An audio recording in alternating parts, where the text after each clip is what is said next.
there's no way I would be alive. I was going to the hospital in an ambulance so much that it stopped being surprising. Shit, man. I started smoking speedballs and overdosing like crazy. I am Judd Lienhard, former Army Ranger, college linebacker. I've been a strength and performance coach for over 15 years. Let's get into it. You have a very impressive resume. You're not just some random asshole. I am, but... We're talking about your struggles early in life, and then if they go and see what you were able to do after those struggles. Who doesn't like to party? Everyone does. The difference is that sometimes when you're that person, the pain of being yourself is so much worse That's great insight. than being hammered or being hungover. So what was it about you at that time that you were trying to escape? I probably wouldn't have gone down this apathetic road of just trying to punish myself if I was able to really sink my teeth into things that I love. Most people don't have the means to get clean. Yeah. It was the only thing I ever found that I really loved, okay? Drugs and alcohol, and it's so sad to say. You grow up in a world where things are normalized. And then when something breaches that, now we just see it on the internet. We go, that's wrong. Yeah. Fuck you. We have to remain divided. I was like, no, this is why we should all be high-fiving each other. So I'm here with Mike Catherwood, 45 years old, my age. So shared experience as far as generational experience goes. Overcame some serious obstacles to become extremely successful in your field, which is like mainly radio, television, and entertainment, which seems vastly different than what I'm into. But then you not only overcame those obstacles, became great in your field, you took on new challenges later in life, as far as mixed martial arts and fitness, and became very adept at other things. So you continued to grow, continued to progress as a human being. Not only did you not let those things that could have ruined other people, addiction issues, things like that, determine the course of your life, you use those, I feel like, as fuel to direct you and strengthen you down the road. Yeah, I did. Thank you for saying that. And I definitely did when it came to kind of this initial set of circumstances that I really had to work hard to overcome, being most notably addiction. Drugs and alcohol, the only thing that I could say that is simple when it comes to dealing with it, if you have serious problems with addiction, is that there's no ambiguity. There's nothing vague about it. I have a problem. I cannot stop using drugs. I cannot stop drinking. I must do whatever I can to deal with that. And if I'm being honest, as I got further and further away from my date of sobriety, I lost the ability, or at least I kind of got confused on how I would do that, because everything else in my life, these things that were holding me back, this resistance, it did become vague. I couldn't very easily identify, all right, what am I doing right now that's preventing me from being the best version of myself that I could be? And that, when I was 21 years old, I got clean, and hopefully for the last time. And there, like I said, there was nothing, I didn't have to think. I woke up in the morning, I was like, dude, I have nothing going for me, and I have a desperate, serious drug and alcohol problem, and everything good in my life has gone away simply because of it. Yeah. I know I'm behaving exactly how I don't want to behave. So that took a little bit of introspection, first of all. Sure. Awareness and kind of owning the situation, owning where you were at, not blaming your situation on other people. But again, it gets back to that, like I said, the clarity of it. Yeah. Like, it's the only good thing I would say when it comes to addiction. It's a really difficult thing for people to overcome, but there's no confusion there. Yeah. And there's so many other things, very difficult things in life that really make you a better person to push through. It's hard. It's hard to even identify what you're doing, I think there's, for people that don't suffer from addiction, regardless if that's drugs, alcohol, porn, gambling, whatever, shopping, whatever that may be. For people that don't suffer from an addiction, I feel like it's easy for them to point to addicts and say they're weak, right? Yeah. And I'm going to push back on that a little bit, because I've known a lot of addicts, people addicted to different things, and they're people with a lot of passions in life, and they just don't necessarily know how to direct those passions and those impulses at that moment. It doesn't mean they're weak. And then they just have this thing where they can't turn it off. Yeah. And to be like that, and then to be able to turn it off after you become addicted to something. So I just want to push back on the notion when these people, I kind of think, rightly or wrongly, that people that live their entire life in moderation are fairly weak. Yes. Right? Well, or at least they're scared. They're scared. So that's a form of weakness, I guess, if you want to say it that way. They're just afraid to really go all in or become passionate about one thing, because it takes letting go of one rope to grab another, right? Yeah. And I see people that are recovering addicts, some people that are still addicts that achieve greatness in areas because they go all in on the thing they're addicted to, which is hurting their life. And it's great when they can let that go.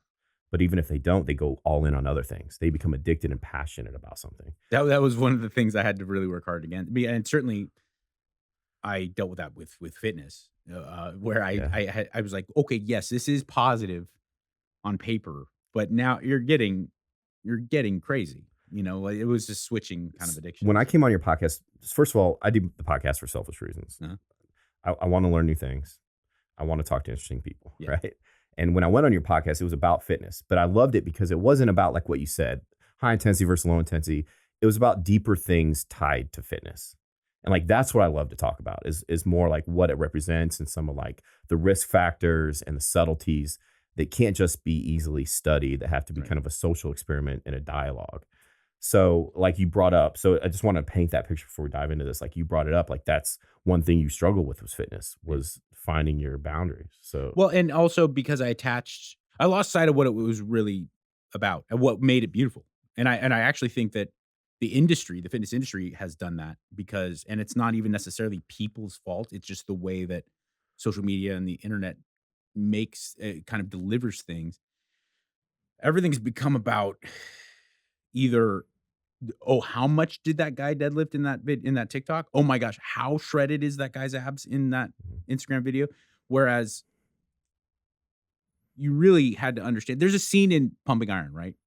Arnold's Arnold. Like, we don't need to get into the details of how amazing Arnold is or how amazing Ken Waller or Lou is.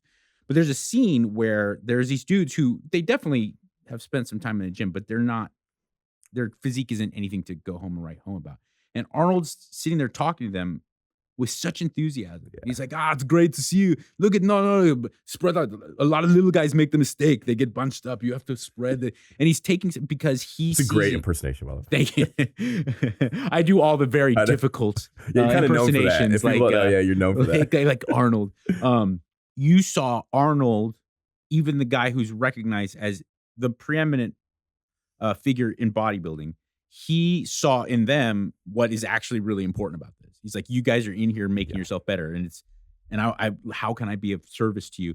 And that kind of gets lost and I lost sight of it early on in 2002 or, whenever I was really committing to it, is that initially I went to the gym because everything I'd done good in my life up to that point, literally everything, it was because some coach, some judge, my parents, some teacher, they're like, this is what you have to do right now. Okay. Like, I don't care what you get out of it. This is what I need of you to do right this second. Yeah. I don't care what your feelings are. Mm-hmm. And the gym, even though I liked other forms of physical expression, I liked them very much.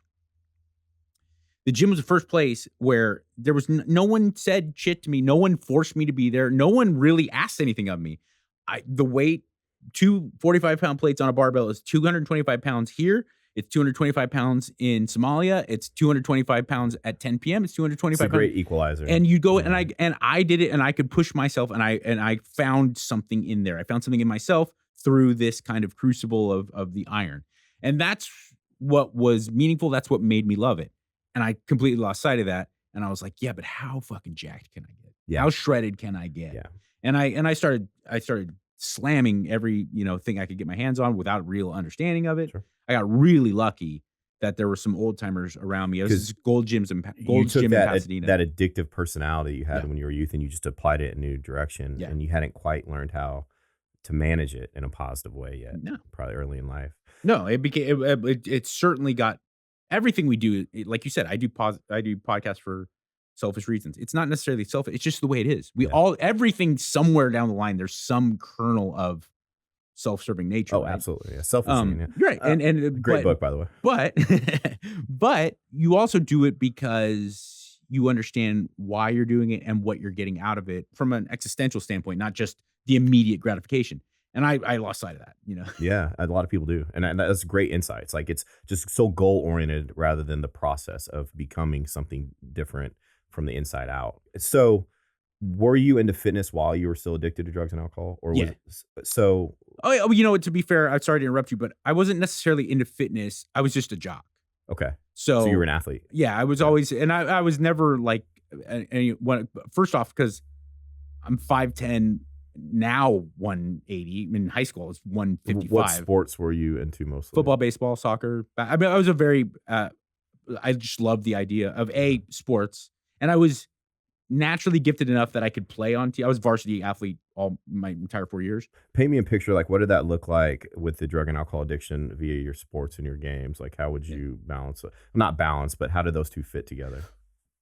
Well, it was easy because I got it, even though I'm a really desperate drug addict and alcoholic, but I wasn't like these guys you read about, like, you read Dave Navarro's book or Anthony Kiedis. I wasn't like a guy who grew up around smack, and like I had a very pedestrian upbringing, and I had a very pedestrian kind of normal introduction into drugs and alcohol. I was like any other kid. I got drunk once summer before 8th grade, and I was like, that's weird. I did it to impress people. Then like sophomore year, I'd start go to parties on the weekends, and then I started smoking a little weed. It was there was nothing cool or exciting about it, but once it took over. By the time I was a senior in high school, was it something that became daily? Yeah. The weed and the alcohol daily? Yeah. And then once I found stimulants, I was like, well, this is. Was it like after practice at night, or did you need it during the day? Or I do it in the morning too, but most of the time it was just like you drank in the morning too. Mm-hmm. Yeah, and then you were able to go to function. It's amazing how people can function. Yeah, you're able to go to school and then practice and play at a fairly high level still. Yeah. Yeah, I do think real scientists have been able to identify there is certainly a genetic component, and it's not just old kind of meat-headed stereotypes that certain people, certain parts of the world, certain cultures make a lot more alcoholics, a lot more drug addicts than others. Yeah. But there seems to be a common through line. It's people who, it's like, I don't want to hear your excuses. I don't want to. It's the Irish, Native Americans, Mexicans. And I'm Mexican Irish down the middle. Immigrants on both sides of my family. So I was like a Catholic alcoholic from birth. Yeah. And I was always impressed by people because I had some friends that were bona fide alcoholics and drug addicts, and they could just function in life. So one of the reasons I didn't, because I like being drunk and high as much as the next guy, right? I just couldn't function. I just felt like so shitty the next day. Right. But they could somehow get up and go to work, and they could go to practice, and like they could. I'm like, my body, like at some level, there's a form of admiration there. It's like, holy shit! I saw you drink a fifth of vodka last night, and you're at work at 5 o'clock in the morning. Like, there was this girl we knew, and she was, we'd stayed up drinking. She was a part of our friend group, and like 4 a.m, and I thought I was gonna die the next day. And like the alarm goes off, and like she comes out of the other room or whatever, and shotguns a beer, and I'm like, "Where are you going?" She's like, "I got to go work." I'm like, "How the fuck are you going to work right now?" Yeah. Like it's just this level of impressiveness. I was like, some people can just do it. Not that it's good for them, not that they should, but it is impressive. Like, I was bad addict, but I was never a gamer like that. And I remember I was in upstate New York. I had to spend time upstate New York for like 3 months, and I knew these dudes. They were French Canadian. They were longshoremen in Montreal area, and they would come down to like Buffalo area, damn near 5-6 nights a week, and they got hammered, could hardly stand up, and they'd go to work on the docks. Yeah, not like in an office. They drive back into Canada and just get on the dealing with heavy equipment and shit. And then sure enough, it's like 5:30, 6 p.m. the next day. Hey, bonjour. Hey, how are you doing? Let's go get drunk. And I'm like, damn, you guys are animals. Dude, I was not that guy. Fucking rugby players, man. I've never seen anything like it, dude. I'm like, first of all, 3 or 4 matches in a day. And I want to go home and like crawl into bed. And they're like, no, we're going to the bars. Like, and then they drink and then wake up early in the morning and play rugby again all the next day. I'm like, how the fuck does your body tolerate that? Some of those people are not necessarily alcoholics or addicts. They're just, that's the point in their life. They're just grinders. They're just so high strung. Yeah. Other people, you go like, that chick that I knew, she'd wake up and drink a beer, shotgun, and go to work. What people don't understand is, because like you said, it's very, I think, true for most people. Who doesn't like to party? Who doesn't like to get loose? Everyone does. The difference is that sometimes when you're that person, the pain of being yourself is so much worse That's great insight. than being hammered or being hungover. It's so much worse than people can ever. They would say, dude, my head is killing me. How could you even think about going back and grabbing a shot right now? And I go like, I didn't say it, but I would always think, I was like, it's way better than having a headache. That's way better. Great you know? insight. I want to stay on that for just a little bit. So that was you for a Yeah. while. So what was it about you at that time that you were trying to escape, for lack of a better word, or that you just would rather be drunk or have a hangover than kind of deal with things you were going with or going through at the time, or what? Absolutely. Yeah. And a couple things. First and foremost, and it begs to be pointed out, is that I didn't grow up. I certainly wasn't like a Rothschild or anything, but I was thinking about it the other day. My wife and I were talking to a family who does, the other day, it was Christmas time, but we were talking to a family who does outreach for the holidays for underprivileged children. I was telling them how beautiful it was, and they were just kind of giving me some background on it. And they were like, imagine how painful it is to just never get presents on Christmas. And I was like, dude, you're right. What child deserves that? And in that moment, I thought about how me as a kid, I never knew that.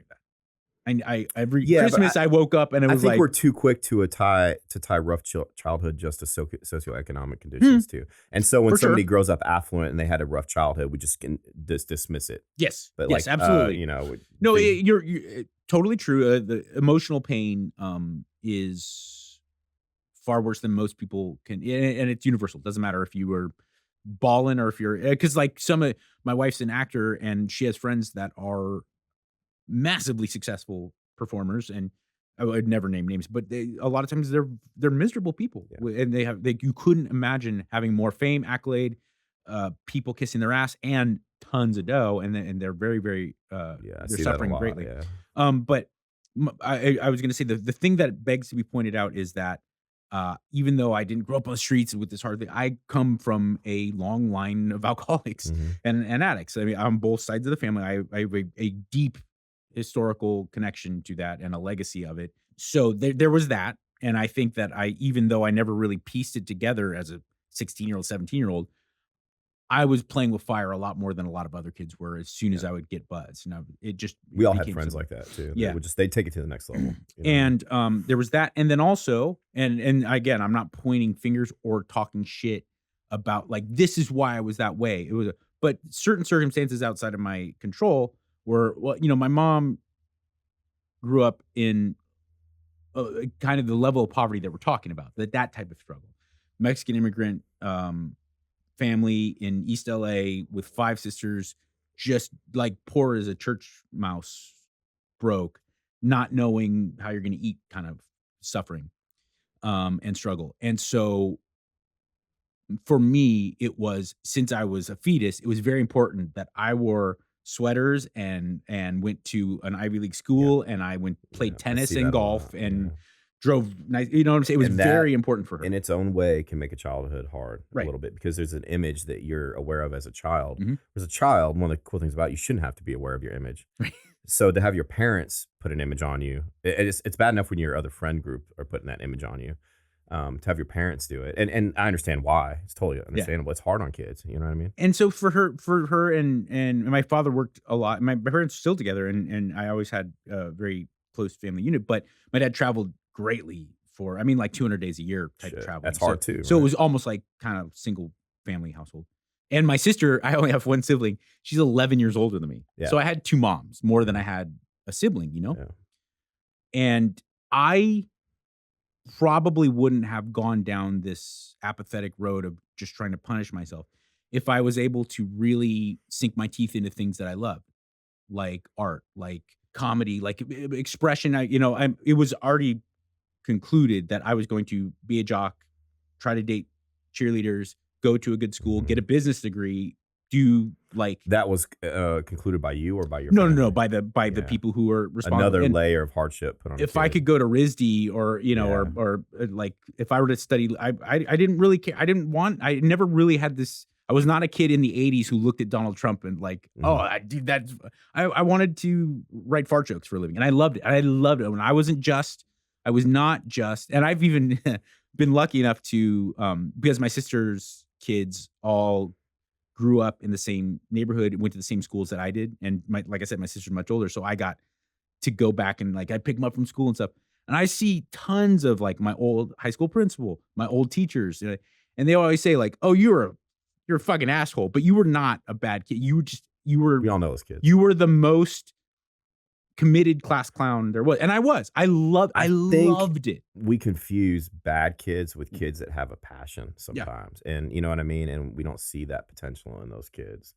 I just feel like that potential is lost. And God bless authority figures and adults that can see past kind of the mischievous stuff and the seemingly apathetic stuff about stuff they don't care about and fuel the passion that kid has, even if it's not an accepted passion, if they're into art or theater or, whatever they're into, and just fuel that passion. It's a very good point. And I think that if I were to, I'm not saying I would have escaped it altogether, but I certainly wouldn't have had that really aggressive kind of self-punishment desire.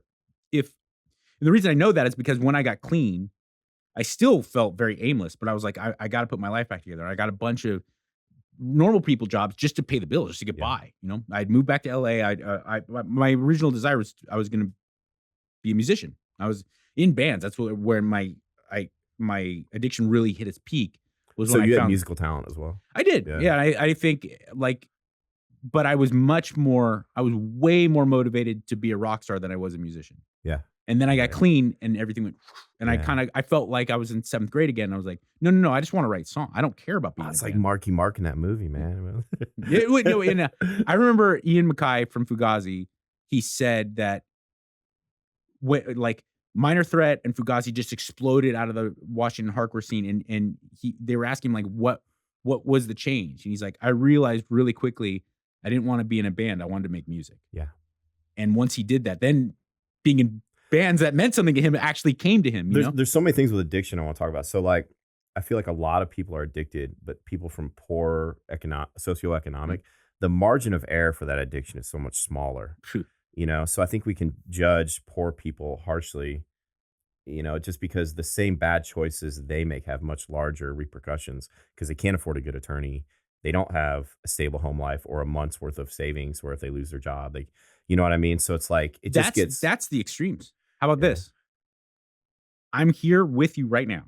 I'm literally, there's no way I would be alive because I was going to the hospital in an ambulance. I'm not daily, but so much that it stopped being surprising. Shit, man. That when I was living on the East Coast at that point, from the alcohol for drugs. That when because I loved alcohol. I'm a drinker. I love it. But I never really liked opiates. I did them. It was better than being sober. But it wasn't when I found stimulants. Yeah. I was like, alcohol and stimulants, that's my jam. And those don't mix very well. And then I moved to the East Coast, and this is 99. I was really into the meth scene was exploding in LA. Southern California was like huge. Shit, there was just no meth in Jersey, Connecticut, New York. It didn't exist to people. Maybe it was there. I didn't find it. But there's tons of coke and there's tons of heroin.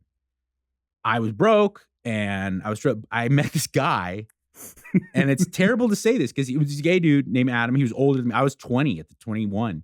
He was probably in his 50s. And he befriended me. He never propositioned me. Never once. He let me live on his pet. He gave me drugs. He let me live at his place. Never once did he do anything sexual to me. And the saddest part is that I know at that point in my life, he was like, here's an 8-ball. Just gotta, and I totally would have done it. And it's terrible that I hate admitting it. Yeah, I absolutely, but he never did. But he loved heroin. He loved cocaine. He had tons of it. And I started smoking speedballs. You're mixing the two. Mm-hmm. And I started going to the hospital and overdosing like crazy. Man. Maybe what I was going to say is I was so bad. I had gotten so far down.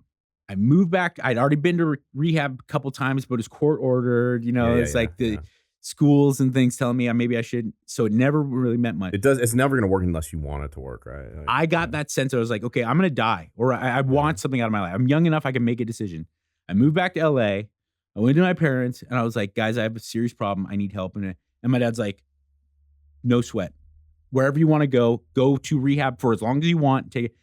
And if I didn't have, good for you. I'm sure most parents would would do that if they could. Yeah. But if I didn't have the parents who had the means to do it, I'd be fucking dead. And that's how many kids in America now, 99% of them, they don't have the ability to have someone support them, be like, here's 12 grand to go to a rehab center, you know? Yeah, it's just the ability to see the gifts we've been given and not just obstacles is it for anybody. Because you were talking about like, look, some people don't have the right attorneys, they don't have the support, and totally true. By and large, most people don't have the means to get clean. Yeah, exactly. And it's expensive. I can't tell you how many times you've probably seen it in your life with veterans. Oh, you know how many fucking veterans, and not because because the VA, as many problems. I worked at the VA in Santa Monica for a while.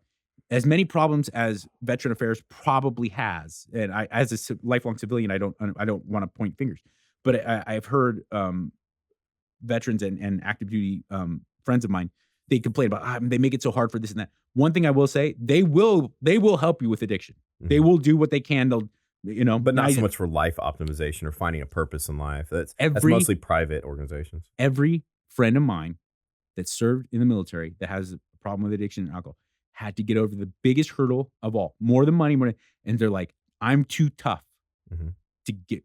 Yeah. I'll deal with booze. I'll deal with coke. I'll deal with meth because I'm a fucking Marine. I'm a Ranger. I bite nails for a living. I'm not gonna. Here's another thing though. You know, they got the trauma from the service, but they also lose direction. And I think an important piece of getting over addiction is finding a direction in life. Because like, what's the point? And like, I feel like I'm getting the feeling like part of the thing that drove you to getting clean was you realized you had loves in your life, music, you know, television, things like that. You couldn't do those things as long as you were an addict. Right. And it was your passions and your understanding that I can't do the things I love in life because of this thing that I'm tied to. It was the only thing I ever found that I really loved. Yeah. Okay. Drugs and alcohol. And it's so sad to say. And I love my daughter and my wife so much I can't really put it into words. And I said this for the first time on The Fighter and the Kid to Brian and Brendan. And as I was saying it, I kind of got this weird feeling because I knew it was true. I love my daughter and my wife so much I can't really put it into words. I can't honestly say that I'm sure I love them more than I love booze and cocaine. Well, that's like oxytocin fighting dopamine. Yeah. It's two very powerful things. Like when you look at them in molecular level, like the oxytocin, that feeling we get from love, which is powerful. Dopamine, instant dopamine is competing with that. So it's like, that's not something you should feel guilty about. Yeah. That's you acknowledging I have two chemicals in my body that are at war with each other right now. And I found something, I was lucky. I was so lucky. I was lucky. I said I grew up in a family that had the love for me and then also had the means to send me to rehab. And I coincidentally, that's where I met Dr. Drew. He was the addiction medicine specialist at Los Encinas Hospital. So you have a very impressive resume. So people don't know you. They need to like actually, you're not just some random asshole. Yeah, I am. But so like, I want people to go back and like look, if they don't know who you are, which a lot of them I'm sure do, but since we have like different kind of people that follow us sometimes, they might not. They need to look and see your accomplishments. It's pretty impressive list. So we're talking about your struggles early in life, and then if they go and see what you were able to do after those struggles, that's kind of the impressive part there. Thank you. And I mean, I don't see it that way as much, but I appreciate it. One thing I will say is that I got lucky in that because you talked about the oxytocin versus the dopamine, and right after I got clean, since 2002, I started getting jobs. As anyone would, I had to put my life back together. So I was a janitor at a prosthetic lab, and I worked at. Did you ever sweep with a leg at all? and also, especially if it was closed, if it was not on working hours, I would just walk up and I'm not like there's dicks there. No, but like sometimes I'd just pick up a foot and I'd be like, God damn, this is fucking amazing, you know? Like I'd be that guy, you know. But so I would do that, and I was janitor, and then at night I was the night watchman at a rehearsal studio. We all, and I think it's an important part in life. We all have to go through that period where we have shit jobs. Yeah. So, and first of all, it helps us appreciate what we have later in life, and it helps us commiserate with other people doing hard work that we tend to overlook. Because like I see you because I've been you. Like I'm no better than you. I might be in a different part of my life or being able to move on, but I was a garbage man, I demolition work. Like I've done all the shit jobs, and I think it's very important for later in life. You know? It's massively important, and especially for those of you in the arts. And this is why I say it. Yeah, it's hard to be an artist if you don't know what real life is like. Not my wife. I will tell, but I have been around peers of hers. She goes, my wife's an actor. She's a good one too. She has a career. It's not. She's not just like it's not just a model. Yeah, but like I'll be around like pretty famous, successful peers of hers that will go out to dinner or something, and like their dad was a producer at Miramax or so, and like when they graduated high school, they were in a couple movies, and then they were on a TV show, It's and like, then they never. And it's like, do you know how easy it is to show up? Because when you're working, it can be very grueling, especially movies, and like long series, like really high paced series. It's a lot of hours, it's a lot of work, and you have to commit yourself. But you know how much less it seems like hard work when you've laid brick, when you fucking roofed, when you've been roofing in Texas in summer. You're like, okay, I'll stay here all day. And I really don't mind. I say those shit jobs, but they're jobs that need to be done, and there's honor in it. Yeah, hell yeah. You know what I mean? And there's like pride, and like the sense of pride I would get after like doing a route all day on hauling trash. And it's like, I just cleaned up a lot of shit. And like, I was lucky though, man. I was lucky because I had those jobs, and I was working as a rehearsal studio night watchman, and then I was a janitor, and then I would also do like random kind of under the table construction, friends of friends and stuff like. And so I was just trying. I just wanted to do stuff. I figured if I get out there, it'll. And I was at the time I was like, okay, well, music's what I'll try to get into bands and stuff. And so I was doing that at the rehearsal studio, and then I saw there was a opening for a job at the entry level job at the radio station, the rock radio station in LA, K-Rock, and I was like, well, that's better than other normal jobs. I'll go there. Maybe I could be around rock stars and shit. So I got a job there, and like I said, entry level, the minimum wage, driving the station vans, going to pick up boxes and make deliveries. Like literally, that's what I was doing. But I would prank all the morning show, and I would prank people at the studio. I would fuck with people. I would screw with the girl who was the receptionist at the front desk. I would like, and I got a job. I got a job with the morning show. They hired like me on the air. Well, as an assistant producer, but I was on the morning show. So which you was went from doing the shit work, and they saw your talent in prank calling, and because of that, they gave you a job with the cutting tape, editing tape, doing some production, like organizing the carts. Nowadays, people don't know it's all digital, but they used to have these big cassettes or call carts. Organize that stuff, checking the mics. I wasn't on the air. I wasn't but I was working on the morning show. Well, two things. And I was like this is, and that what gave me, finally I found something where dopamine and oxytocin came together. Because I said, this is it. This is one of the 0.001% of places in the whole wide world where they'll pay me to be the class clown. I don't have to pretend I'm not. Like all the fart jokes, all the times my history teacher, when I was in a sophomore in high school, I saw him the other day. I ran into him at a high school football game back in LA. And he said, do you remember when? And I was like, no, I do not. But I laughed my ass off. You blend into the masses, man. He handed me a stack of papers. He's like, can you hole punch these for me? And it was like a bunch of tests that come up. And I was like, yeah, no sweat. And I handed it back to him, and all of them, it was all holes. Like I didn't hole punch 3. I made, the whole thing was just this collection of like holes. Like you see through it. And he's like, you motherfucking ass, you ass. And I laughed. And I found a place where they'll pay me to do that. Yeah, and 6 months later, they hired me to be on the air. I always say your purpose in life is where your passion and service to others can intersect. Yeah. And you found that. You know what I mean? I did. And I was so lucky because so many people, they pull their hair out trying to find that. And I kind of stumbled into those people. They I stumbled into it. But a couple lessons we learned there. You took shit jobs. You weren't above it. Absolutely not. And people saw your hustle because you can't hide hustle. People saw your talent, right? And then you did have people there to help you that saw your hustle and your talent, right? But these people that they're not advancing. Well, it's like, are you hustling? Yeah. And maybe you don't have the talent. Like, I'm sorry, but people saw it. Like you didn't necessarily have a plan. You had a passion that you loved. You were willing to hustle for it and put yourself out there. And then people just saw it and gave you a shot. But you still had to work your way up from there, which doing something to being on the air. Yeah. So walk me through that process. And then you were clean at this time. Yeah. Was it hard being around that environment, which was filled with drugs and alcohol? And absolutely. And what are some things that you employed to not slip back into addiction at that point? Like as far as actual actions you did and your thoughts. Well, it's funny you say that. You're totally right. I had gone from an environment where all I need to do is avoid drugs and alcohol to now a place where it's one of the very few places where it's probably encouraged. Can't be avoided. Yeah. And because I had finally found something at age 22, I had finally found something that really internally like made me go and made me feel excited about getting up in the morning. The only times I ever struggled with addiction at that time in my life was when I was bored. Yeah. I could be around dudes. Dude, I hear that over. Piles of blow.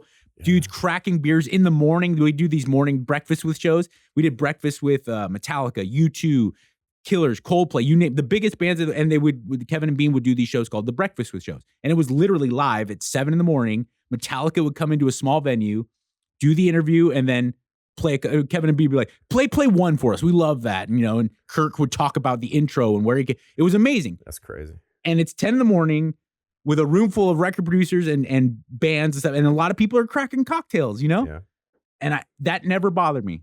But Friday night when it was all over and I'm sitting there watching, bad reality TV, I was like, ooh, this is rough. I got to find a meeting nearby, I feel like that's true for like food addictions and things too. A lot of different type of porn addictions, a lot of different type of addictions is when you're bored. And I'm not drinking right now, but I drink occasionally. And it's always when I'm bored is when I want a beer or a drink. And how many people to make it a little bit more narrow and meatheaded, how many people do, I'm sure you personally, I know me personally, how many people have you worked with where when they're working 75 hours a week, they're like, dude, following my diet's easy. Yes. As soon as the weekend comes, they're like, I had 3 days off and I ate 44,000 calories in one day. People because always you're sitting on your think ass. if they had more time, they'd be more productive and could follow their dreams. And I'm always like, I hear what you're saying. We could all use more time. But in my experience, if you're not getting it done now, more time isn't going to help you as much as you think. There's a difference between recovery and dispensable time. Mm-hmm. And dispensable time is never positive. There's never a positive. If you're Stanley Kubrick making a movie and you're not sleeping for 4 days in a row because you're toiling, sure.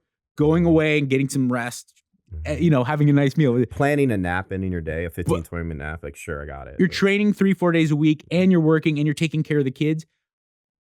Believe me, that's a positive because it doesn't leave you this time to go like, I deserve this breakfast burrito. It's like, no, you don't. Yeah. Just fucking measure your food out and go. Let's go. Trust me, it does work out that way. A lot of us I need my veg out time where I can watch some TV mindlessly. And when I go weeks, seriously, I go weeks without watching TV. I'm like, I need to just watch it. Like one of my goals for this year was like to pick a TV show and binge on a TV show. Cause I haven't watched a TV show and there's so much good stuff. Yeah, I know, man. I'm missing a lot. And here's the problem. I feel like it's art too. You know what I mean? Like it is. And it's so many, but even I get in those positions too. Who doesn't? That has a life that they really want to build things and you work hard. There's no more like Rock of Love or you know what I mean? I want fucking stupid. I love that there is these Ted Lasso and these amazing shows. They're intricate works of art. I need something where I watch it and I'm like, my brain is now turning off. So we had a really good conversation before we went on air. Is that what you call it? I don't even know. About kind of this topic. And I want to dive into that. Yeah. So I want to put on pause a little bit, how you made the leap from being a producer to on air. Cause I think that's probably an interesting story too. But I do kind of want to go down this lane a little bit. Okay. Talk about society and culture and media. Because you had a great phrase. It went from broadcasting to narrowcasting. Yeah. And I see that in so many aspects of life. And then conversely, we talked about because things aren't regional, it lost a little bit of the cultural and regional flair. Yeah. So I want to recap that. And I want to let you take the lead there and kind of go into the difference between media now and when we were younger and some of the pluses and minuses of that maybe. I became very adept and very knowledgeable about the TV show Bonanza and certain soap operas in the 80s and a lot of politics and news from that era. Because when I was a little boy in 1985, 1986, if my grandpa wanted to watch Bonanza, I watched fucking Bonanza. Yeah. And if my dad was watching the news, I had to hear about, great insights, man. About, Alexander Haig claiming to be in charge when President Reagan got shot and actually the Speaker of the House is in charge and it was a big deal. And where is Vice President Bush? Right. You just because go watch your iPad with your own little show so you can tailor to what you were into. You were forced. As hard as I work to try to get my daughter to be involved in things that are just very broad spectrum so that she can soak it in, she can literally at any time of day, she doesn't have to wait for Cheers to come on at Thursday night at 9. She could get exactly what she wants from exactly who she wants. There's so much to unpack there. First of all, the good and the bad. Kids can get into what they're really into. Yeah. But the bad, they're not forced to just, but there's also the lack of bonding together. Like when Cheers came on at a certain time, the family sat down and watched that because that was like, so media was a form of family bonding. And there we was talked about this on radio aspect, too. yeah. And now it's not. You can watch it whenever. You can hide away in your thing and just binge a show in isolation. You can work your ass off though. And it does take effort. I know not a lot of parents are afforded the same luxuries that my wife and I have, but there is time where we'll figure out schedule these hours or 2 hours here. And you find these shows like The Good Place or something that we all collectively enjoy watching. So I'm not just bemoaning it like, oh, we've lost it, but like we have to be aware you have to work of what we're missing. And that was easy when we were kids. Yeah, that's the way it was. Yeah. Yeah. I do miss that. Like some of my best memories are sitting, because you remember the shows would come on in an order and you would sit down as a family, you'd watch America's Funniest Home Videos and then you'd watch Cheers or whatever, or Wings or whatever it was, but you watch it as a family. You had those shows, yeah. And you had those shows and you eat dinner and laugh at it together. Something about communal laughing that builds bonds too. And right? it kind of gave you this sense of, but what did we notice from those things? The news couldn't be overtly political because it was broadcasting. Ted Koppel, Peter Jennings, they had a job to do. They were reporting the news and they had to make it informative and palatable to a broad audience. And Cheers, although, certain shows would, you knew that before 10 o'clock, after 10 o'clock, you had the LA Law, you had the shows that they were taking a little bit more chances. This was adult. Yeah. But there was broadcasting. This is on at 8 o'clock at night. So we're going to be funny. It's going to be entertaining, good acting, but it's for the family. It's broad. You're covering broad spectrum. And in order to capture as many audience and as many viewers as you had to be broad.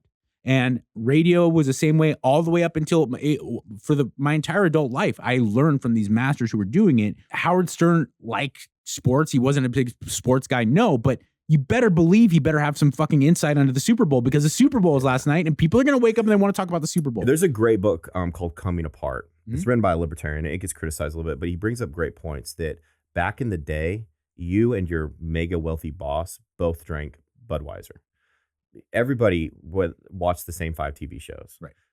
You were either a Ford guy or you're a Chevy guy, right? Or something like that. Like, so there was things in our society that bonded us together independent of socioeconomic status that we just don't have now. There weren't as many, if any, gated communities. Right. There was nicer houses in the neighborhood and there's nicer neighborhoods maybe, but the interstates didn't go around the cities at that time as much. No, I mean, so it's just, New York and Chicago existed in absentia from the rest of the country. I mean, there was these weird, ethnic kind of like huge, highly populated areas, which is kind of cool in its own way. And so it absolutely was. We talk about two different things here that seem contradictory, but they play into the same thing. The media was either regional, which we'll talk about, or there were only a few TV shows, and everybody watched them. So whether you were from Florida or whether you were, upper class or lower class, we were all bonded. In what we consumed, whether that be physically or like intellectually, we all shared that trait, right? And it provided something to where if you met a guy from a different part of the country, you both know you watched Cheers. Right. And then now, but also conversely, you talked about, since things are so nationwide and not regional, how, you told a story about how like you were kind of made fun of on the basketball court. I'll never forget it. So I want you to go into that because I think it's such an interesting dichotomy of like, then the regional variances are also disappearing. So no, I was kind of bemoaning how that aspect of it had gone away because I'm hanging out with these 21-year-old, 20-year-old kids at jiu-jitsu and they were born and raised in Texas. And in the moment, I'm noticing, I was like, you dress exactly like kids at Santa Monica High School. When I walked down the street back in LA, you guys, you wear the same things, you talk pretty much the same thing, maybe a little accent different, but you say the same words. When I remember so distinctly when I first moved to the East Coast, 98, 99, I didn't know anybody yet, and I wasn't able to establish my roots with the people I moved out there to try to work with bands and stuff. And there was a park. So I saw it outside of this shitty apartment and I go over there and I hang out. Maybe there was a basketball court. I was like, I'll gravitate over there. maybe some guys will ask me to play a pickup game or whatever. I could start a conversation. Sure enough, they do. These guys were cool, man. And so they asked me like, where are you from? I was like, oh, I'm from LA. Like, no way. And then they started making fun of me in good nature, but because I was wearing a pair of Dickies pants and Converse Chuck Taylors. And they were like, yo, where you from Hoosiers? What's with your fucking tennis shoes over there? And I was like, because they were all wearing Timberlands and they were wearing kind of like baggier jeans and stuff. And I was like, oh, it was fun. It was fun. I in the moment could like really appreciate like the variety, the culture, the separation. Dudes from Northern California would say hella. I remember in the midnight, and we would be like, what the fuck? Hella what? You know, because you didn't say that in LA. It's like, brah, what's up, brah? Yeah. And now people just say the same things. They talk the same way. Kids. It's sad. Like homogeneous is sad. Somebody I was talking to said, you know, they brought up harmony and how harmony, we think like it's the same. Yeah. It's not. It's different things working together that makes something beautiful. That's what harmony is. So homogeneous is not harmony. I feel like today we're a little too homogeneous and we miss the harmony. Right? Well, and I think, look, I think the intentions are pure. With the idea of people wanting to do away with separation, with segregation, the idea that every man in America, regardless of religion or color of skin or their sexual proclivities, you would have this sense of, but what you lose in that is the appreciation for our absolute real differences. Yeah. Yeah. I was watching Airplane. My daughter is a shithead like I am. Like she's really invested in goofball stuff. Yeah. She's only 10, but so we watch, of course, Adam Sandler's movies, Austin Powers. She loves, and that I can't wait till my kid gets old enough where I can share all the movies I love with him. And so she doesn't. She really doesn't want to watch like princessy stuff. She loves like really goofy, over the top goofy. It's awesome. And so the other night I was like, "You want to watch Airplanes?" So we watch Airplane, right? And there's the scene where the black guys speak jive, and they have to find does anybody on the plane speak jive? Nowadays. And I was like, yeah. As I'm seeing it, I'm noticing like, well, they would never make that now. And I was like, that's actually detracting from people appreciating. Because like you said cultures. earlier, you know, off air, like satire is a form of affection for something. I work and my dream is to, and I constantly have these balls in the air and hopefully one will make it. But that's what I like, kind of satirical humor and creation of content. That's my real dream, is to make those things. And that's why I used to love it with the radio, because I could do 3 times a day, 3 times a show. In a 5-hour show, you could do these bits where you do a character voice, or you could do a call-in bit, a mock call-in bit where I pretend to be a police chief and I'm very upset about film. But these ideas of satirical humor, and I really have put a lot of work and thought into satirical humor. And the reality is like people look at King of the Hill, or they look at Beavis and Butthead, or other Mike Judge, who's a genius, Mike Judge stuff, or you look at people don't understand the genius in that kind of comedy, like South Park and genius comedy. Airplane is any of that again. Yeah, you can't satire things. It's impossible to satire something you don't have an appreciation for. In Idiocracy doesn't work if there isn't an underlying love of America. Mm-hmm. In American culture, you have to be able to point out its eccentricities. That's so true. You can't. Starship Troopers is the most ridiculous movie ever if inherently there wasn't a built-in appreciation for the American military. It's actually Starship Troopers. Actually, it is satire. It is absolutely satire. It's a great movie. It's a commentary on, you know, industrial military complex and societies from different. Because the aliens, that's a metaphor for another culture that may as well be from another planet. Right. You know what I mean? They're just pure evil. In the book Starship Troopers is just pro rah-rah kind of right-wing military explosion type stuff. And the reason why the movie works is because it can point out the flaws, and it is a satire. Yeah. But at the end, you see that these great heroes power, and there is, you understand, no. This is all based on a built-in appreciation and a love for brave American soldiers. Mm-hmm. The military-industrial complex that surrounds it, we're poking fun at that. Mm-hmm. But my point being is like, you and I couldn't make a satire on Al-Qaeda. No. It would just be critique. There's nothing to satire, because I don't appreciate it. You know? There's no satire of child abuse. Mm-mm. You go like, what? Because there has to be something, when you satire something, that's when you there see has something to be a built-in appreciation. Funny and you just kind of cringe. Like, and you feel it. You're like, oh, that's not right. Mike Judge with King of the Hill, it's one of the greatest kind of satires because he loves kind of proud Texas pride and like that world, that the small town Texas world. He's able to make fun of it and in a way that's constructive. South Park loves kind of pop culture. They love it. That's the reason it works. I mean, I watched some of your stuff, and good for you for staying true to that. Some of your satire, and I watch it, and I'll be like, oh, people are going to get offended by it, because people get offended by everything nowadays. Like literally everything fucking offends them. And but at the same time, this is the thing, is that I feel like, I don't feel like love and hate are opposites. I feel like love and fear are opposites. And then we get so easily offended by satire, but then there's still things that we hate. Yeah. And that we're afraid of, and that we just paint with a black brush. And like, that's the real scary part there. Isn't the poking fun and making fun. It's when you take a group of people or a country and you say they're evil, they're wrong. And it goes into Republicans and Democrats now. It's like back in the day, you could poke fun at a Democrat, but now it's like, I hate them, they're un-American. It's like, whoa, hold on, man. Yeah. They might be a little ridiculous, but at the end of the day, I mean, to call somebody, or Democrats, or do it with Republicans too, like, oh, they're warmongers, or they're this or they're that or whatever. It's just like, no, we don't. It's like you said with Al Qaeda. It's almost like we don't make fun of Republicans or Democrats anymore. We paint them with a brush. Well, and also I think we're afforded the ability, and getting back to that narrowcasting versus broadcasting, the internet has created this world where everybody can do that, because even though I grew up in LA, my father is a veteran, worked at the Pentagon during the Vietnam War, grew up in a smaller town in Oregon. He in a lab, he went, and then after the military, after working at the Pentagon, he transitioned into working as an accountant. In a lab, if you made a conservative, my dad was that guy, But then you were put into pretty predominantly liberal area. It would be Christmas time or Thanksgiving, and because my mom is Mexican, so there was 5,000 people at my house. That's another cool element added in that mix. Yeah. So my mom was Mexican and grew up in LA, and so family events meant 600 people were at our house.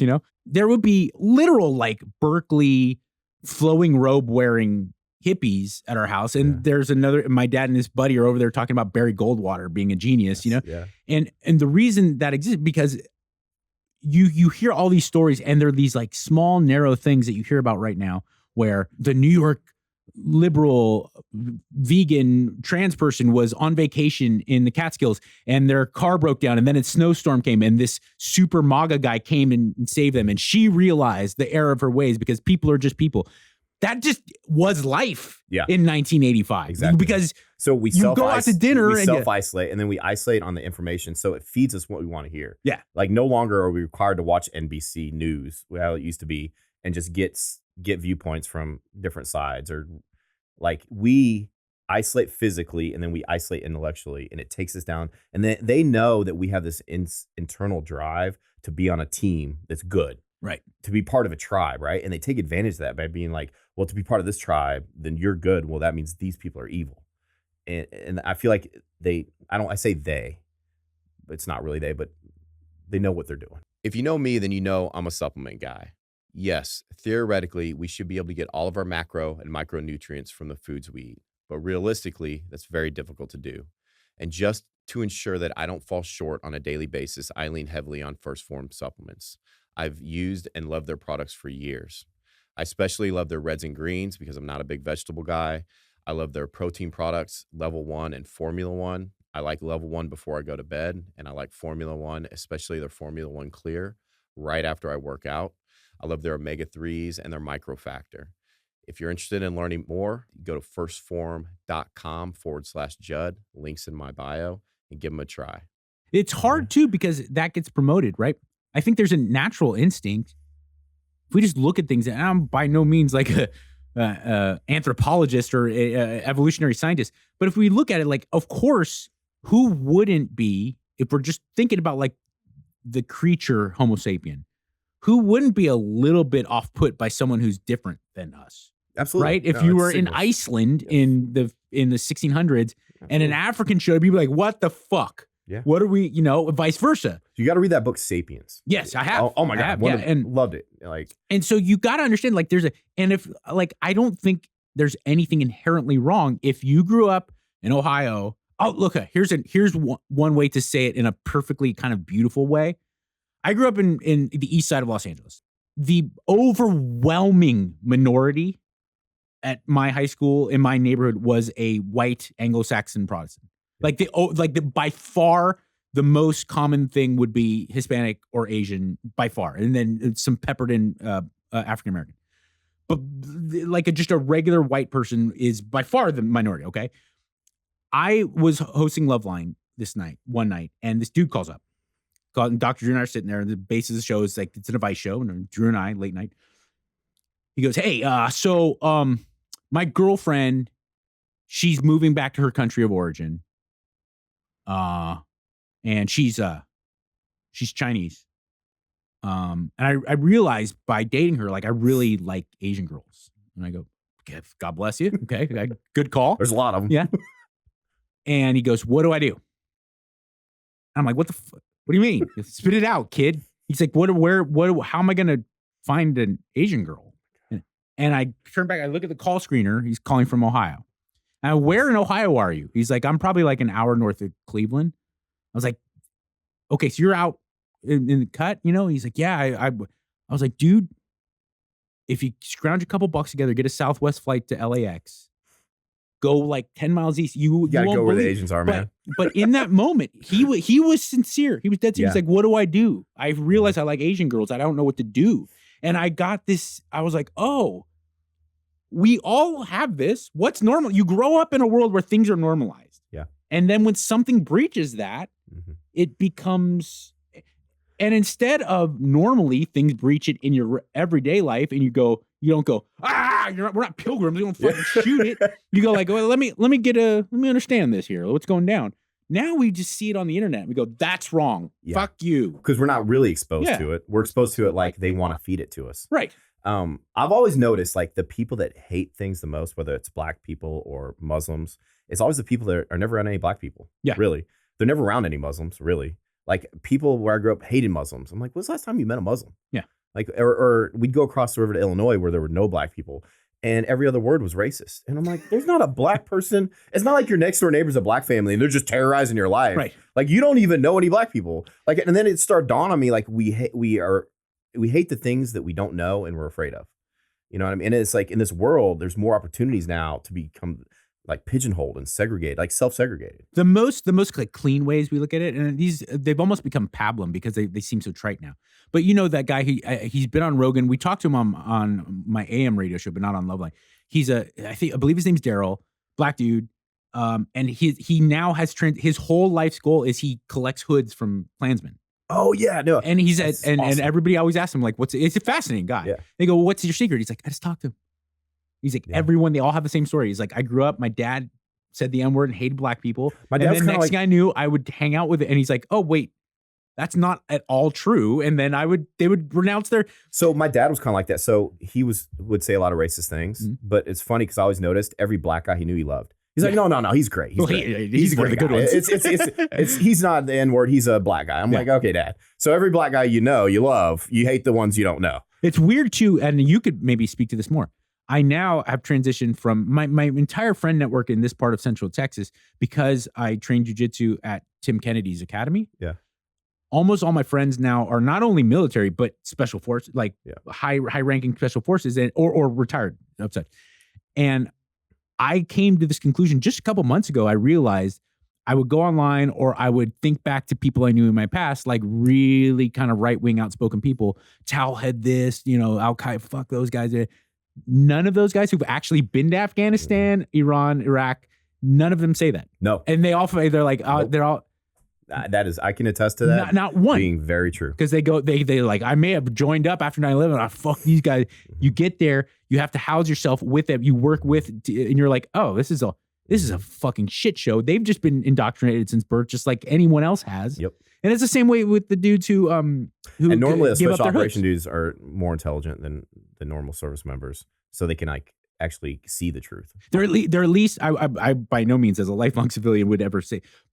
What I've noticed is they're at least more adept at diplomacy. Oh, for sure. Right? They're more social adept intelligence, at, diplomacy, all that kind of ties together. And another thing too, and I was talking to someone about this the other day. It's like it's a shame that we don't know or care about history because none of this shit is new. Yeah.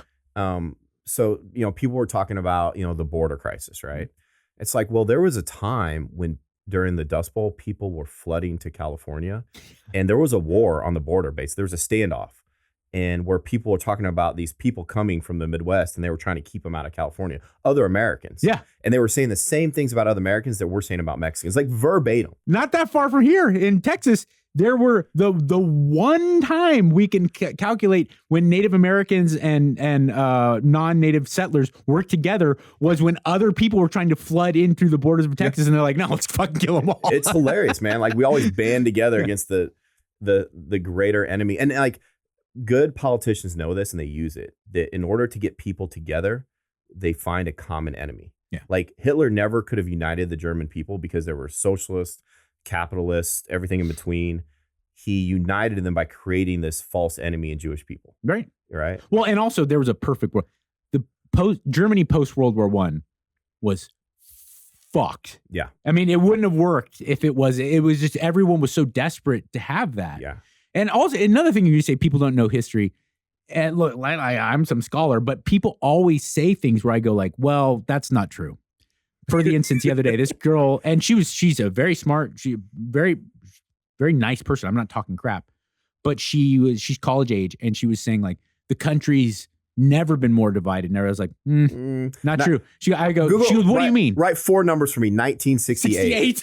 Thank you. It's a word out my mouth. I was like, hey, remember the beginnings of the Vietnam War after the president 5 years earlier got shot in the fucking face, and then after that, people who spoke up about it, like his brother, got shot in the face, and then Martin Luther King got assassinated. That black guy people liked a lot. He got shot and killed. No, it's great. And she's like, okay, there were race riots, race wars, the Watts riots, the riots down Vietnam. south. We were losing like 7,000 guys a month in Vietnam. And then she's like, okay, but we moved on. I was like, okay, how about the 70s right after that? How about the gas crisis? How about the president flying off away in a helicopter? Like, I guess I'll see you. You're like, wait, how about our solution to Vietnam was blow up Cambodia? Mm-hmm. They're like, I think they're moving into Cambodia. All right, let's create the killing field. And then there's people pushing helicopters off an aircraft. I was like, the world history was chaos. is a timeline of shit shows. Yeah. And like, especially this country. Oh my God, man. So, and I love this country, but it's too. Like, we've been a shit show. America is the most beautiful, amazing disaster but it's the only reason America can be America is because it's fucking chaos. Yeah. It's chaotic. And we love each other. And we might go at it. We're like that feuding family, but when other people were like, fuck you, I'm still American. And you know what I really dislike is that every other major culture around the world, people are like, oh, that's just the way they are. That's them culture. That's how, I remember training with a lot of Brazilian guys in Brazilian jiu-jitsu. And I'll be like, dude, the guy's so fucking macho. And they're like, these Brazilians, they make Mexican guys roll their eyes. I was like, okay, totally cool. You go to France and people be like drinking at breakfast and they're like, they love their wine. It's the French. I went to Ireland to film a TV show and the culture, the people of Ireland are amazing, but it was crazy. I'm at the hotel. It's a beautiful hotel, and they have like a breakfast spread for us, and they have like the oats and like and there's bottles of whiskey. And I was like, whoa, where do stereotypes come from? Yeah. And I go, oh, but that's it. And Italian guys are like really handsy, and they're like, but that's Italian guy.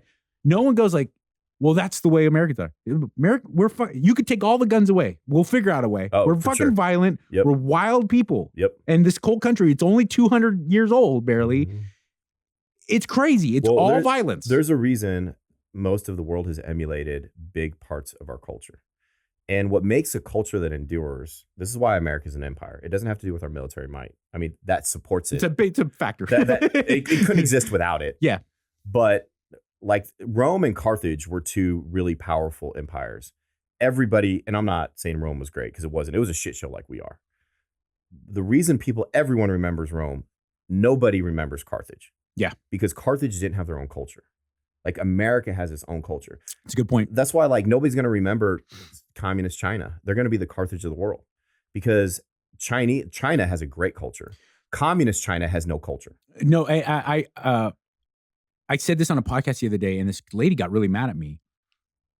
And I said, wait, no, hold on before you yell, and my exact words were, and I understand if this is bad for your podcast, believe me, but my exact words were some fuck China.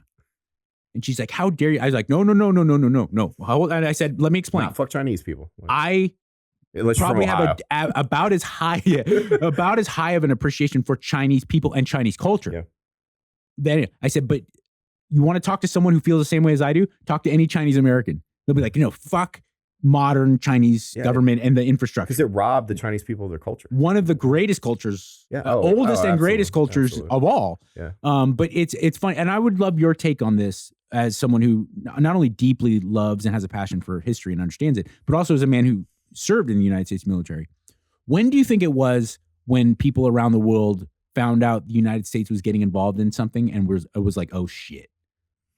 Because I'm reading about Andrew Jackson and like I read a lot of like early American biographies and autobiographies. England really wasn't all that scared of us for a long time. I mean, up to the point after the Revolutionary War, where they're still like bringing ships up to north. The War of 1812, which is us against Britain again, where they burned DC. Honestly, just for fun, shooting cannons into New York City. 40 years after the Revolution, I think. I'm trying to do the math here in my head. 1778 to 18. Ended in 1814, but you're looking at like a generation basically. And even during the French Revolution, the Brits were like, fine, if America wants to come in, we'll fuck them up again. We don't care. People I love America, and it was a miracle that we defeated the British, but we were a small part of British's problems at that time. They were fighting a world war, and they had massive debt. And the Navy was so far spread. And then they're trying to supply their tiny army, halfway across the world. It was amazing that we beat them. Yeah. Because eventually, especially because we weren't a coherent nation at that time. Right. We were colonies that didn't get along. We couldn't agree on anything. We couldn't even tax our people. We couldn't tax them at all. So the reason we started, all right, people that think that we got our independence because we liked freedom. No, we're cheap motherfuckers. We got our freedom because we didn't want to be taxed at all. Yeah. It's not taxation without representation, because the British were pretty much taxed. The British people living in England were taxed without representation, and they were the highest taxed people in the world, and we were the lowest taxed people in the world. All right, because who's collecting at that point? Yeah, no. So the few laws they tried to pass, they didn't enforce. And when they tried to enforce it, we fucking lost our minds. So basically, we didn't want our slaves taken away, and we didn't want to be taxed. That's the hard fucking truth. Yeah. The British, if you were going to ask for an overlord, you could not ask for somebody better than Britain to be our overlord. Especially the nation, the dynasty of England at that point was. And basically, the reason ridiculous. They started to tax us was because they went so far in debt defending us during the French and Indian Wars, right? So they went in debt defending us. And then they're like, well, now you got to kind of repay it a little bit. They're like, fuck it. We're like, fuck you. So, I mean, I kind of like that a little bit. And the only reason we're around today is because of piracy too. Right. Our entire colonies were funded from our little New Englanders. Everybody thinks that if you became a pirate, you'd eventually die. A lot of people, they do their pirate thing and come back and retire in wealth. In Cape Cod. Yeah, no, it actually was. And so we were very cash poor. And this is before the revolution. We had no money. So all the money came from us. Our dudes would go over to Madagascar, shack up with a native for a couple years, raid the rich Muslim Mughal empire, I think it was, and come back and we'd fund. And then it was the Spanish, but after that, and then we flooded our colonies with gold and silver. And then so Britain was actually trying to curtail it because they're trying to make these peace treaties, and they're like, yeah, but your colony America is sending a bunch of pirates. Everybody knew it. And then so they would try to crack down, but everybody's turning a blind eye to it. It's just history. America has a whole history that we don't talk about. Yeah. We support these myths, but I love it. It gives us a realness. Well, it does. And I finally slogged through reading about Andrew Jackson. He's, in my opinion, the first Trump. Wild. Could not be a better comparison. Wildest dude ever. But, and also just the biggest balls. And just he just said, I'm going to do this. And so be it if you don't like it. But you read it. So you hear about the warfare, and it still seemed like the British Empire didn't really respect the United States in a military sense. Then I was reading about Teddy Roosevelt, and you read about the Rough Riders and things, and it didn't seem like the United States was a feared member of the global a global collection. So you're asking when the turning point was? World War I maybe, but when do you think people found out? Oh, the United States we're fucked. So at the beginning of World War II, we still weren't. Yeah, but they saw our potential. We were an economic juggernaut at the beginning of World War II. Well, we were making all the material. Henry Ford was pretty much giving the Brits the tanks. And the Soviets couldn't have won that war without our Lend-Lease Act.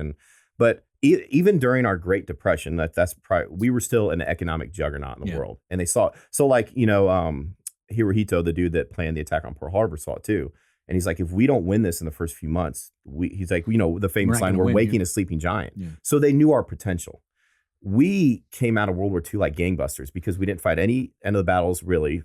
I guess you'd say Aleutian Islands and stuff like that. But we didn't fight any of the battles on our own shore.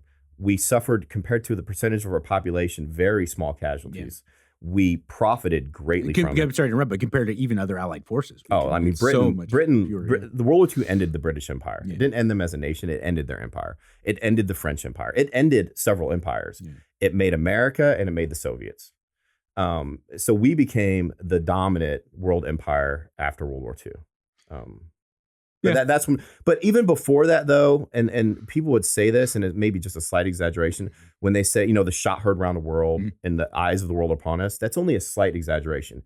Everybody has always been very interested in what we're doing, for good or bad. Yeah, and that even translates to not scary stuff, like even pop culture. Like there's very few other what I see these I saw a Vice documentary about part of Japan. It was a suburb, sorry, not a suburb, but a section of Tokyo where they all dress like cholos. Like it's these like Japanese. It's awesome. They have lowriders with hydraulics and like pull up their socks and button their shirts off. And I was like, whoa, that's awesome. But can you imagine like another culture being that way? I just want to sit in that thought for a minute. No, but there's also there's many places around the world where dudes are greasers and dudes are, you know what I'm saying? Like America has this weird stuff, thing. Man. Yeah. And the reason is because it's not really strictly a melting pot. People don't come here and become homogeneous. They come here and they keep what's cool about their culture and they learn to live with other cultures first. And then they just kind of make it their own. They exaggerate it or they take away from That's why I hate the term African-American. Yeah. Because it doesn't do black people justice. We took black people, Africans, and we ripped them away from their culture. Yeah. Pretty much entirely. They were forced here under the harshest conditions to make a culture unique to the world. Right. They're American black people is what they are. Like African-American does a disservice to the unique culture that then went on to not only influence our culture profoundly in America. More than anyone's else. Oh my God, I would say. When you're talking about culture. Maybe Mexican-Americans, but black. But even like as a proud Mexican-American, it certainly had an impact, but you can't compare to just like we don't when you realize. Look at like the Delta Blues, rock and roll, Motown, fashion, like it's really kind of like undeniable. The other day, my girlfriend was doing a U-turn and she's like, skirt. Yeah. And I was like, it's funny that middle-aged white people who just use that and we don't even give homage to like where that came from. The term woke. Even. Yeah. I mean, it really extends pretty profoundly. It's like, I hate the term African-American just because it does such a disservice to them. You know what? Another reason I hate the term African-American too. You know why? Charlize Theron. Wait, what? She's African American. Oh yeah, exactly. Okay, South America. Okay, yes. but Africa is a continent. But she's an African American. Yeah. But what about Rihanna, who's black? She's not African American. She's from Barbados. You know what I'm saying? Like that's why I always hated the. First of all, too, like we did not take slaves from Africa. We took them from a very small section of Africa, predominantly. I mean, almost entirely. Percentage-wise, it's like that. I mean, it's like a 10% of Africa. Black people aren't faster than white people. People from that very small section of the world that share that gene are faster than white people. And like we took all of those people from one area and they populated our black people. So you take a black person from East Africa, they could not be genetically more different than a black person from West Africa. Because when you look at like, out of Africa, they're talking about Ethiopia, basically. They spread from there up and then they spread through Europe and to Asia and down that way. And then they spread around because it was still a great desert at that time, inaccessible. They didn't go across Africa. They spread from Europe to West Africa. So Europeans, even though we look far different because we're white, because we adjusted to the climate with, narrower noses and pale skin, we look far different than West Africans. We're actually genetically more similar to West Africans than we are to than they are to East Africans. Right. That's just we can't get past the color of skin. God, that is the most evil draft ever. Or just a bunch of white guys are like, that guy looks strong. Oh, and then like we did selectively breed them, unfortunately, like for them, because they had to be strong to live through what we put them through. So it's like, well, I love the poetic justice in that we made. So if you're racist now, it's like, yeah, we made a superhuman dude. But like, it's also like, I don't understand the upside into not talking about that. Like, you know what I'm saying? Like, whereas like you go in 2025 to be like, and this is why we have to remain divided. I was like, no, this is why we should all be high-fiving each other. Like our countries history is insane. East Africans are the best endurance runners in the world. Yeah. West Africans are the best sprinters in the world. That couldn't be further apart on the spectrum. Like sub-Saharan Africans are the shortest people in the world. North Africans are the tallest people, the herdsmen, tallest people in the world. That continent is not, we paint Africa. That's why I hate that movie Wakanda. It's so cheese dick. It takes Wakanda and it takes all these different cultures and blends them together. It acts like it's all one. It's not like this. You're taking people and it's like, it's so cartoonish almost how they depict African culture. It's offensive. It's reductionist. It is reductionist. It's like, it was also, I mean, we all do that. I do that. My friend's he's from Vancouver, and I always say, like, you Canadians. And I was like, but you're like, you and George St. Pierre, or so, even someone in the East Coast of Canada. You talk about a divided country. About as much similarity as me and a dude in fucking Mexico City. Canada is divided. You think America is divided? Canada is divided. Canada's one of the, because it really did seem like you're getting off, and it's just, those what's that show? Black Mirror. Oh yeah. Whenever I go to Canada, especially big cities, whenever I go to Toronto, it's just like I'm in America, but like something got twisted. That's such a good analogy, man. Wait, what? It's also, they're so nice. Yeah, the nicest people ever. Dude, if you want an interesting thing, look up how afraid the Nazis, or not Nazis, it was the Germans were of the Canadian trench raiders. Yeah. They were fucking brutal. And it's like, you look at Canadians like they're the nicest people, but they go over there and they're like, the Germans are like scared shitless of how like vicious they are. It's always weird when cultures are either outwardly like mean or outwardly nice, because whenever you're either brave enough or you're forced into a situation where you kind of examine it further. I grew up diehard Laker Dodger fan. My dad had season tickets before I was born. So I grew up, really, it was a big part of my life. So I always had this idea of like mean Bostonians. Yeah. And I went to Boston, and especially when you get into like the more of the inner city, like they're pretty loud and they're direct, but they're also the best guys ever. Like the best guys ever. Conversely, that whole Southern charm hospitality, you look at some of like the meanest, the nicest way to say the meanest shit. Talk to a Southerners, like bless your heart, and then they'll look at you like, ooh, like she basically said fuck off. I also think like, and I was absolutely guilty of it. I get really mad. I talk to people back home. People create this idea of like the South. Oh yeah, and I'm like, I live. This girl, I think she was half joking, but she was not my friend. She's just a Instagram follower. She listens to my podcast and stuff. She used to listen to me on the radio, and she's commented on me working out barefoot, and she's like, I guess you do that out there with all the rednecks in Texas. I was like, I used to lift weights barefoot in Venice Beach every day. Like, what I'm saying? Like, but this whole thing of like the South being where like rednecks are. And I'm like, yeah, that's funny, man. Yeah, I think you hit the nail on the head with narrowcast versus broadcast. Like, I feel like I still want to just talk about shit. Like, but it's like people want narrow focus. They want to know what they're going to, but whatever. We'll see. I had this dude on, I was on his show the other day, and he's talking fitness, and I was like, dude, Andrew Jackson had 12 bullets in his body when they autopsied him when he died. He had 12 bullets that he didn't tell anybody. I didn't know that. I love that. They found 12 bullets in his body. Like, this is fucking wildest shit. His biography has been the most. I wish I was a little bit more intellectual, because it's taken me like literally 6 months to even get. I gotta read his biography, but it's for like Florida. The Civil War ended, and he's still down there with troops, and Madison's president, and he's like, we're negotiating for Florida, for that territory with the Spaniards, and he's like, I'm here, I'll take it. And Madison's like, don't, please, literally do not. He's like, no, I'm gonna the Seminole Wars. I'm gonna go kill everyone and take it. And sure enough, he does. Writes back to Madison. He's like, it's ours. Yeah. And he's like, fuck no, dude, you can't. I'm literally negotiating, right? And he still had to end up paying, just so that the global kind of knowledge of it wasn't there. But Jackson was like, seriously, why are we paying somebody? I'm in Louisiana. I'll take it right now. That's funny.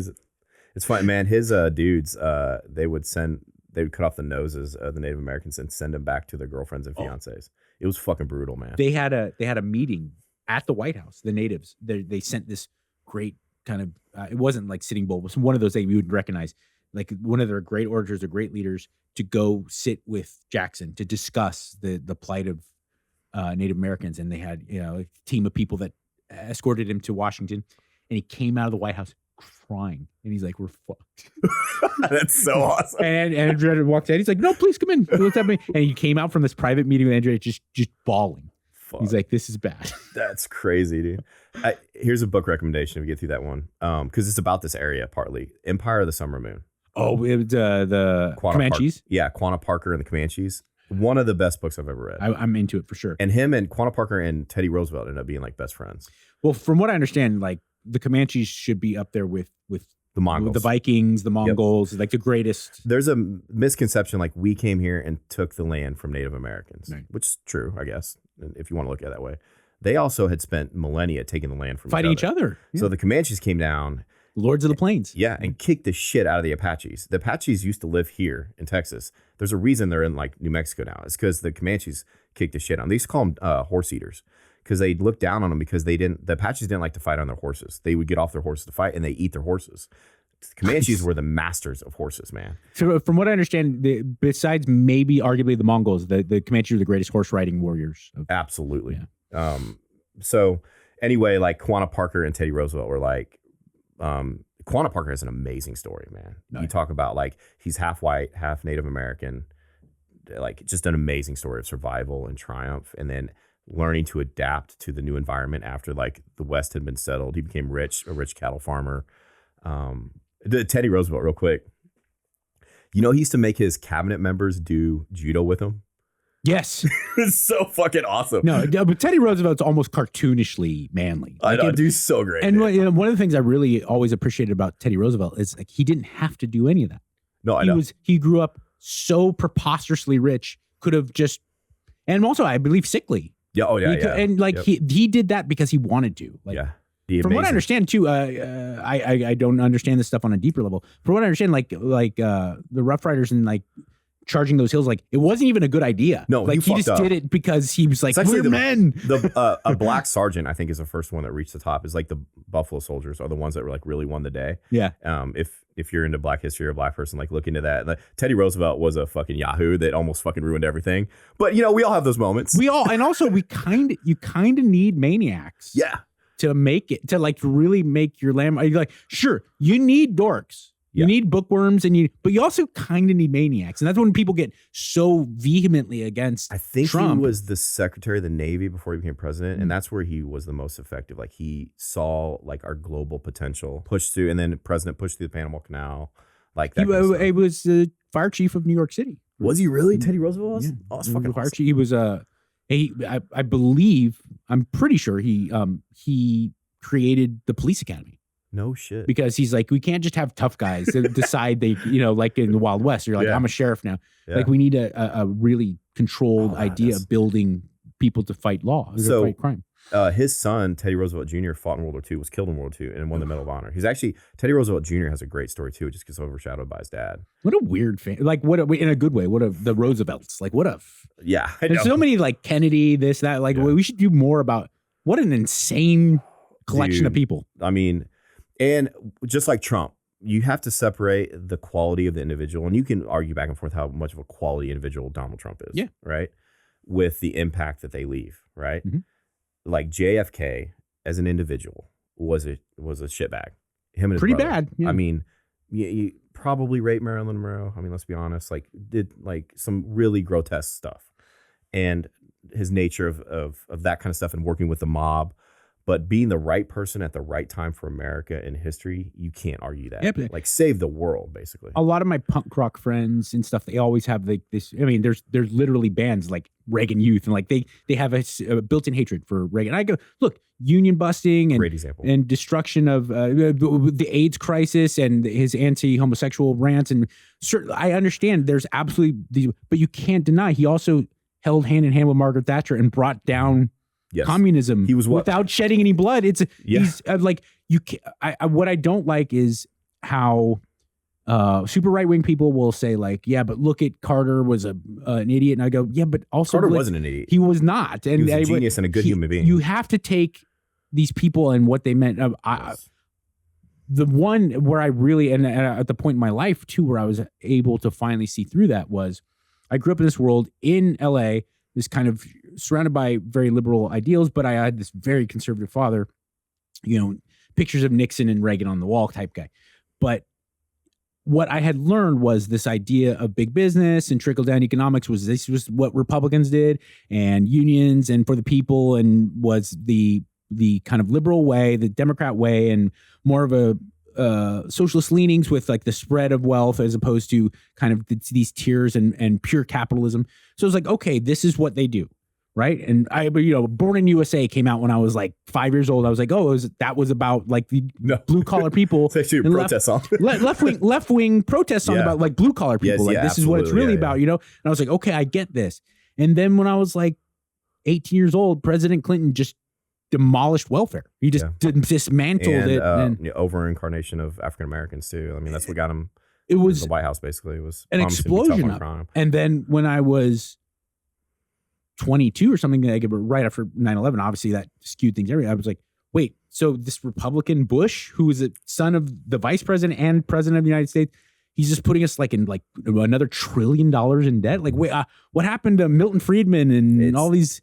Like, wait, everything got kind of screwy. A good analogy is somebody said, like, a president, you think they play a game of chess. No, they're a piece that's just put in the middle of a game of chess. Right. And they have to deal with what's going on at the time and what the prior administration had done.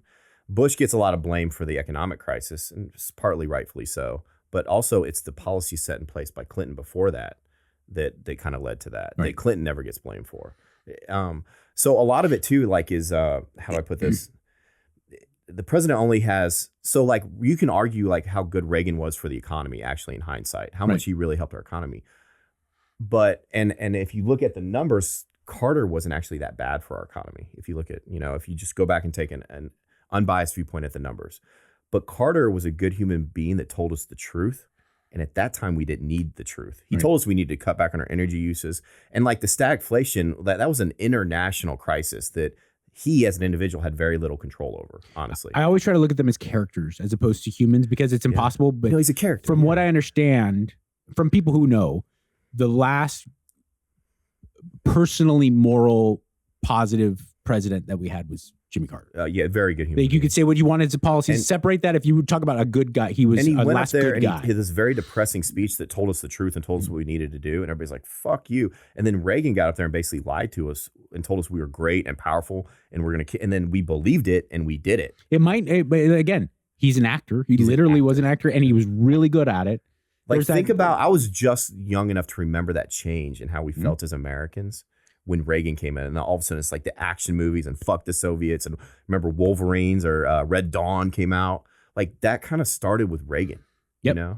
And also you could even use pop culture to monitor. Rambo: First Blood came out, and it was before the Reagan era really exploded. Reagan wasn't off, but he was literally months into being in 1980, 81. And this is a movie about the fallout from Vietnam and a veteran just trying to come back and make his way and how the country doesn't accept him. Then Reagan really reigns supreme as this powerful American character. Now the Rambo movies become, I'm going to travel around the world and fuck people up for their sake. That is the best analogy for that time frame I think I've ever heard. If you've ever seen Rambo: First Blood and Rambo 2, how different they couldn't possibly be more different. And Rambo, and neither, I'm not trying to make a comparison it's good or bad. No. One is a really deep investigation. And by the way, some of the best acting Stallone's ever done. One of the best, great movie. The scene at the end where he's like, I didn't want this. Dude, you know what else is funny? Ask for this. Is the first Rocky movie, written and directed by Stallone, compared to the other ones. Like, those even changed. People who love boxing would find the first Rocky genuinely boring. Yeah. Because it's a story about a guy. You know what I love? And no one, I'm not going to take credit unless some cultural anthropologists have already noticed it. One of the best things about Rocky, one of the most beautiful things about the original Rocky that no one gives Stallone credit for, which was fucking decades ahead of its time. How many movies have we watched with the white savior, where the black guy's down on his luck and some rich white guy comes through and saves him? 1976. Rocky is broke. He has no career. He doesn't know what he's doing. He's a low-level hitman, kind of loan shark collector, in Philly. Apollo Creed's driving Cadillacs with his big three-piece suits. He's the heavyweight champion of the world, balling out of control, and he decides to give this struggling white dude a chance. And he's for the American dream. That's so fucking far ahead of its time. It's fucking amazing. Because then even nowadays, you watch it. I was watching the blind documentary about the blind side there. I was like, what? This is the most racist shit I've ever seen. Watered down and stereotype shit. Yeah. Like, oh, I fucking hate it. And they think they're doing black people a favor. It's like, no, you're just promoting fucking stereotypes. Yeah. But yeah, man, I just love that cultural aspect that, like, even at the time Reagan knew. If you look back at the Panama invasion and the one before that on that island, I'm drawing a blank, where we rescued the students. God, I can't remember. It was an invasion, and people will know what I'm saying. Trying to come up here. They were shit shows. They're two invasions of a superpower invading one an island and the other Panama, and they didn't go well, but we still won. And how necessary they were is up for debate, but Reagan used those as like the launching block to give us back our faith in ourselves. Yeah, and also people minimize. I certainly don't, but people minimize how valuable they were visually. Who cares? Yes, visually they were really. How meaningful was it when President Reagan, I don't know, I was a little boy, so it meant a lot more to me probably. President Reagan stood at a podium and goes, Mr. Gorbachev, tear down this. It didn't, like the way he hit the podium, how much did it mean with the falling of the Iron Curtain? I don't know. How much did it mean to see that? It was huge. Yeah, it was it fucking brought us monstrous. together as a country. How much did it mean for race relations or the prosperity of our country in 2008 when President Obama, when they announced that he won, he stands in Washington D.C. God bless you, God bless America. The way he turned, I don't know, but it was fucking amazing. Yeah, I was for the first time in a long time, I was sitting there as an American going like, whoa. People hate Obama. Fuck yeah, people hate Obama because they can't get past their partisanship. Mm-hmm. But at the time, he was what we needed at the time. What I mean? And also, you made a very good analogy. People think of the president as a chess master. No, he's a chess piece, right? He's the biggest chess piece, he or she. But if we're analyzing it that way, I have deep, serious, and I can list a pretty good amount of policy problems with President Obama over 8 years. Sure, I can't think of a better representative for the country. When you're talking about diplomatically, here is the most powerful man in the United States of America who's representing the America. Here's this Harvard law professor who's handsome and amazing and incredibly charismatic and eloquent and all. You're like, oh, this guy's perfect, And in a very different way, Reagan was the same way. Yeah, Reagan got shot. And by the way, from what I understand, I know nothing about science or medicine. It was pretty close. Like he really got shot. I mean, it was very near his heart. Yep. And he's in the gurney talking to homeless people as he's going. And they're like, "Whoa, president!" He's like, "Hey guys." Trump almost got shot, and he raised his hand up. I was amazing. Like, he just won the race. Amazing. It's over. Like he just won the race. And that I got in this argument because I'm not an outwardly partisan guy. I love politics. I'm very interested in it. I don't have any negative feelings for Kamala Harris but I got in this argument with this person the other day, and I said, "But wait, America hates women." I go, "Stop! And it's doing you more of a disservice than people who are just like super pro Trump. You're avoiding saying that was a horribly poorly run campaign. That was a terrible campaign that she did." Yes, absolutely. You cannot boil it down to Americans. You can't sit here and say like she crushed it. And Donald Trump, because of racism or sexism, like that was a awful campaign. It's people, they narrow it down to stuff. It's just like, you cannot attribute that to one reason. Mm-hmm. Yeah, like, sure, sexism may have played into it. She may have had a better chance if she was a man, but she did not lose that race because she was a woman. And also, I'll get mad having met the lady a couple months ago, and I was so impressed. I get mad about when people say sexism because I go, I met Tulsi Gabbard a couple months ago, and I remember when she was running to be Democratic president of the United States, and you guys mocked her. And so if you're going to say it's sexism, I have to point the finger back at you because that's a woman of color who served proudly numerous times. She was just on the wrong party. In triage overseas and also represented the state of Hawaii really well, like by all accounts. Mm-hmm. And she's beautiful and eloquent and, like I said, a woman and of color. And you guys shit on her. So don't tell me it was all about sexism because you guys trashed her. They pick and choose what they want it to be about when they want it to, you know what I mean? Totally agree. And it goes back to like, people will sit there and they'll tell me that like WNBA players should make the same as NBA players. I'm like, okay, are they worth the same? And they're like, yeah, they are. I'm like, okay, name 3 NBA players, and they'll rattle them off. I'm like, okay, now name 3 WNBA players, and they can't. And I'm like, that's not the WNBA players' fault. They're fantastic athletes. Maybe they deserve to make a lot of money, but they don't because you don't watch the WNBA. They don't make a lot of money. They don't generate money. All you have to say, and this is inarguable truth. WNBA players do not deserve to make the same amount of money as NBA players in the same way that male models do not deserve to make the same money as female models. Or male figure skaters deserve to make the same as female figure, or, like, things like that. Because like most men don't watch figure skating. Women do. At their peak, Gisele Bündchen and, like Chrissy Turlington, you go down, they create monstrous amounts of capital, and the greatest male models, they simply don't. Has nothing to do who's better, who's worse, or just that's the way it is. Worth isn't like something that we want to be. It's what it is. And, to me, when, you look at, you say like firefighters should make the same as pro athletes. And I'm like, what firefighters and police officers do is very dangerous and admirable. But worth is based off what people are willing to pay. Yeah. You know what I mean? Or people are able to pay. So, you could say worth, but as long as you take the money equation out of it. You know what I mean? Worth is worth more than money. It's bigger than money. So yes, teachers and firefighters and police officers are worth more than professional athletes. Not monetarily, they're not. Mm-hmm. It's like people can't separate that emotion from what they want to be true. And also they can't separate that because it's hard sometimes to admit some people are very special. Yeah. And I don't mean like their human value is more. It's supply and demand. But do you know how impossible it is to hit a major league fastball and with movement over a prolonged period of time? It's infinitesimally impossible. 50 million Americans that could be police officers. You have 10 million that want to be police officers. Mm-hmm. You have 200 million Americans that want to be a pro athlete, and you have less than 10,000 that can be. Right. It's like it's simple supply and demand. You know what I mean?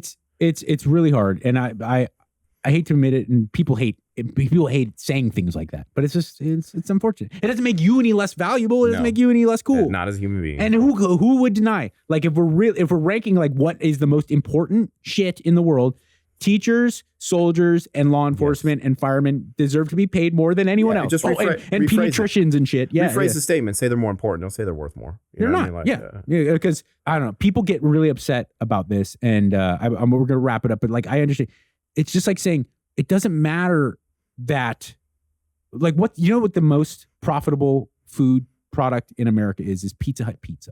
Yeah. Does that mean it's the best pizza? Exactly. No, and I don't even think the people at Pizza Hut would argue that. There's the most demand for it. They made it, marketed it, and it's cheaper in comparison to how much you get for your value.